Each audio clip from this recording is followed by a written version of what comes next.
السلام علیکم ورحمۃ اللہ وبرکاتہ۔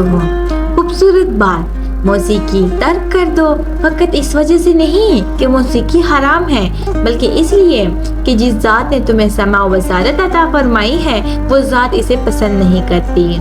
دل کو چھو لینے والی حقیقت، جب محبوب خالق کو کوئی چیز ناپسند ہو تو اسے چھوڑ دینا عبادت بن جاتی ہے۔ اللہ تعالیٰ ہمیں وہ سننے کی توفیق دے جو ہمارے دل کو بھی پاک کرے اور ہماری روح کو بھی۔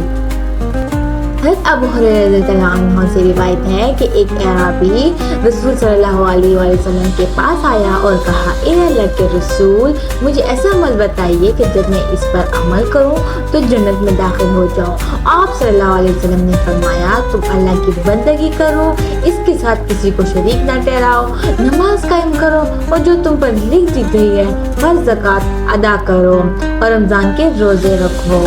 وہ کہنے لگا، اس ذات کی قسم جس کے ہاتھ میں میری جان ہے، میں نہ کبھی اس پر کسی چیز کا اضافہ کروں گا اور نہ اس میں کمی کروں گا۔ جب وہ واپس جانے لگا تو نبی کریم صلی اللہ علیہ وآلہ وسلم نے فرمایا، جسے اس بات سے خوشی ہو کہ وہ ایک جنتی آدمی دیکھے تو اسے دیکھ لے۔